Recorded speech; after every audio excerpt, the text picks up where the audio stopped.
Hello বন্ধুরা, welcome back to দীপসার ছোট্ট জগৎ। আশা করি তোমরা সবাই ভালো আছো।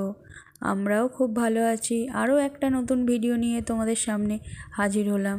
তো ঠান্ডা প্রায় চলেই গেছে, গরম প্রায় পড়ে গেছে দেখো। তো এই গরমের সময় তো লস্যি সবাই খেতে ভালোবাসো। তো আমাদের গরম পড়তে পারেনি, লস্যি বানানো তৈরি হয়ে গেছে। একদম সিম্পল উপায়ে হচ্ছে লস্যি বানানোটা তোমাদের সাথে শেয়ার করব। আমি কিভাবে সিম্পলভাবে করি সেটাই তোমাদের সাথে একটু শেয়ার করে নিলাম।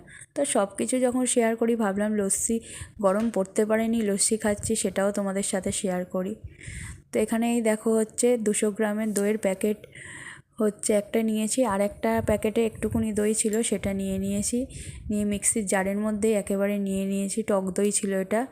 দই দিয়ে সামান্য পরিমাণ জল দিয়েছি। আরও একটু গরম পড়লে তখন ঠান্ডা জল দিতাম।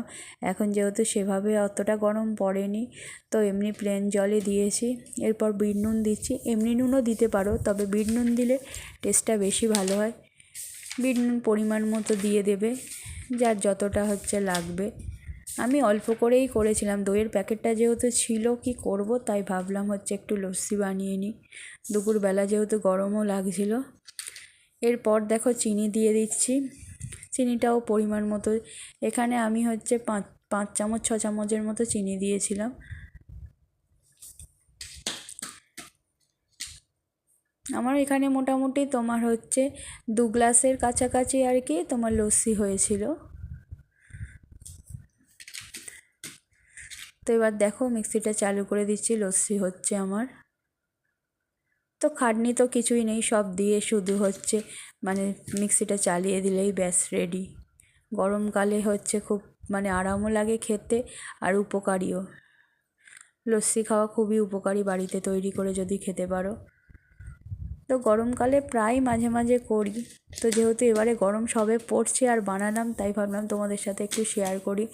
তো এই দেখো এবারে আমার লস্যি হয়ে গেছে, শুধু গ্লাসে ঢেলে দিচ্ছি। ঢেলে হচ্ছে একটা স্ট্র দিয়ে দেবো, ব্যাস রেডি আমার গরমের প্রথম লস্যি। তো এই গ্লাসের আর কি তোমার 1 গ্লাস মতো পুরো হয়েছে, এটা যেহেতু বড় গ্লাস। তো ভেবেছিলাম কেউ খাবে না, যেহেতু গরম, তো তারপর ভাবলাম সবাই খাবে। তোমাদের দাদা ভাইয়ের জন্য শুধু করছিলাম, তো তারপর দেখলাম সবাই, দীপসারও ভালো লেগেছে, দীপসা বললো খাবে, তো সবাইকাকেই একটু একটু করে দিয়েছিলাম। তো তোমাদের সাথেও শেয়ার করে দিলাম। আশা করি ভিডিওটা তোমাদের ভালো লাগবে। যদি ভালো লেগে থাকে অবশ্যই চ্যানেলটাকে সাবস্ক্রাইব করো, লাইক শেয়ার কমেন্ট করো, আর বেশি বেশি করে হচ্ছে পাশে থেকো। থ্যাংক ইউ সো মাচ, ভিডিওটা দেখো।